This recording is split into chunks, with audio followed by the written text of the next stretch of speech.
दोस्तों, हम आपका स्वागत करते हैं आज रात की प्रार्थना में। और आज मैं आपसे बात करना चाहता हूं कि हम में से बहुत से भाई बहन हैं जो अत्यधिक चिंतित रहते हैं अपने जीवन में बहुत सारे कार्यों को लेकर, कामों को लेकर वो चिंतित रहते हैं, परेशान रहते हैं। कई लोग अपने भविष्य के बारे में सोचकर चिंतित रहते हैं, कई लोग अपने बच्चों के बारे में सोचकर चिंतित रहते हैं, कई लोग अपने करियर को लेकर बहुत अधिक चिंतित रहते हैं, कई लोग अपनी शादी के लिए, कई लोग अपने पास्ट के लिए, अनेक प्रकार की बातों के लिए आज लोग अत्यधिक चिंतित हैं, परेशान हैं, दुखी हैं, निराश हैं, हताश हैं, व्याकुल हैं। और बहुत सारे लोग इस निराशा में, इस व्याकुलता में वो गलत निर्णय भी ले लेते हैं। कई लोग अपने आप को हानि पहुंचा लेते हैं। कई बार मनुष्य अपने जीवन में आगे बढ़ने का निर्णय नहीं ले पाता इन चिंताओं की वजह से, इन समस्याओं की वजह से। आज परमेश्वर का वचन आपको उत्साहित करता है और प्रभु आपसे वादा करता है। मत्ती रचित सुसमाचार उसका 11 अध्याय और 28 पद यदि आप पढ़ेंगे, यहां पर प्रभु यीशु मसीह ने अपने चेलों से और लोगों से यह वादा किया है, यदि आप इस काम को करते हैं तो निश्चय परमेश्वर इस वादे को आपके जीवन में पूरा करेगा। क्या लिखा है? हे सब परिश्रम करने वालों और बोझ से दबे हुए लोगों। यदि आज आप परिश्रम कर करके थक गए हैं, बोझ के नीचे दब गए हैं, इसलिए आप अत्यधिक चिंतित हैं, परेशान, निराश हैं, तो परमेश्वर का वचन आज आपसे कहता है कि मेरे पास आओ, मैं तुम्हें विश्राम दूंगा। मेरे पास आओ, मैं तुम्हें शांति दूंगा। मेरे पास आओ, मैं तुम्हें आराम दूंगा। मेरे पास आओ, मैं तुम्हें आनंद दूंगा। मेरे पास आओ, मैं तुम्हें आशीषें दूंगा, तुम्हें सफलता दूंगा।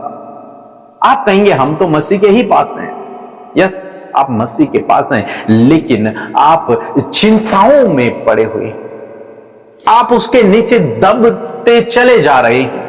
कहने का मतलब है उन चिंताओं को भूलकर प्रभु के पास आना है, अपनी चिंताओं को प्रभु को देना है और अपने आप प्रभु के पीछे चलना है। ये आगे भविष्य की चिंता, परिवार की चिंता, हर एक बात की चिंता प्रभु के चरणों में छोड़ दे और उसके पीछे चलना शुरू करें, उसके पीछे चलना शुरू करें। बस जो कहता है वैसा करना शुरू करें।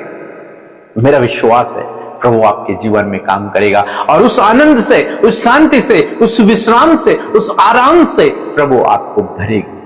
प्रभु कहता है कि मेरा जुआ अपने ऊपर उठा लो और मुझसे सीखो, क्योंकि मैं मन में नम्र और दीन हूं और तुम अपने मन में विश्राम पाओगे। मेरा जुआ उठा लो अपने ऊपर मीन्स तुम मेरे, अगर मैं साधारण शब्दों में कहूं तो मेरे राज्य और मेरी धार्मिकता की खोज करो। बस तुम मेरे पीछे चलो, बस बाकी मैं देख लूंगा, बाकी सब कुछ पूरा मैं करूंगा। मैं तुम्हें आराम दूंगा, मैं तुम्हें विश्राम दूंगा, मैं तुम्हारे जीवन में काम करूंगा, मैं तुम्हारी सहायता करूंगा। सब कुछ प्रभु कहते हैं। तुम अपने मन में विश्राम को पाओगे, शांति को पाओगे, आराम को पाओगे।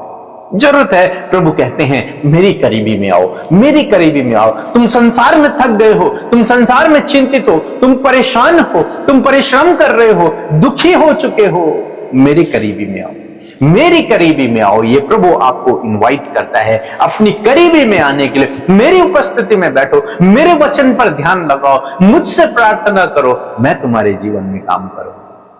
दोस्तों, यदि आज आप प्रभु की आवाज को सुन रहे हैं और आपको लगता है कि आप बहुत दूर हैं, आप परिश्रम कर करके थक गए हैं, आप बोझ के तले दब गए हैं, तो आज प्रभु आपसे कहता है चिंतित न हो, प्रभु के पास आओ।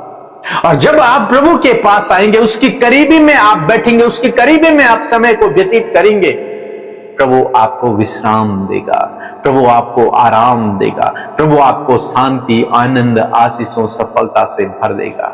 हम लोग मरियम और मार्था के जीवन में देखते हैं। एक बार मरियम और मार्था के घर में यीशु मसीह आए हुए हैं, यीशु मसीह के साथ में और भी चेले आए हुए हैं। मार्था उनके लिए भोजन बना रही है, परिश्रम कर रही है। वहीं मरियम प्रभु यीशु मसीह के चरणों के पास बैठी हुई है और परमेश्वर के वचन को सुन रही है। मार्था बहुत चिंतित हो रही है, बहुत परेशान हो रही है। मैं अकेले इतना सारे लोगों का खाना बना रही हूं, अकेला मैं सब कुछ काम कर रही हूं। और वो अपनी बहन पर कुड़कुड़ाने लगी प्रभु के पास आकर। प्रभु यीशु मसीह ने कहा, हे मार्था, तो बहुत सी बातों में चिंतित रहती है। और तेरी बहन जो मरियम है, उसने अपने उत्तम भाग को चुन लिया, उत्तम भाग को उसने चुन लिया। मीन्स वो भी चिंतित थी, वो भी परेशान थी, लेकिन उसने अब सब कुछ छोड़कर वो प्रभु के चरणों के करीब आ गई। बस वो प्रभु के वचनों पर उसने अपने ध्यान को लगा दिया। बस अब उसने अपनी सारी चिंताओं को छोड़ दिया। और मार्था क्या कर रही है? मार्था के घर में प्रभु हैं, बैठे हुए हैं, लेकिन वो चिंतित है। वो खाना बना रही है, ये गलत काम नहीं है, खाना बनाना है। यदि प्रभु आपके उसके घर में आए हुए थे तो उसके लिए, प्रभु के लिए भोजन की व्यवस्था करना उसकी जिम्मेदारी थी, तो उसे करना है। ये करना अच्छा है, ये करना गलत नहीं है। बहुत सारे लोग सिखाते हैं ये गलत है, नहीं, ये सही है। आप अपने प्रभु के लिए, उसके चेलों के लिए भोजन तैयार कर रहे हैं, ये सबसे अच्छी बात। गलत क्या किया उसने? गलत उसने ये किया कि वो चिंतित रहने लगी। गलत उसने ये किया कि वो कुड़कुड़ाने लगी। ये गलत था। बस उसके अंदर वो गुस्सा उत्पन्न हो गया अपनी बहन को देखकर, ये गलत था। वो चिंतित रहने लगी, ये गलत था। वो खाना बना रही है, वो गलत नहीं था। वो काम कर रही है, वो गलत नहीं था, वो सही था।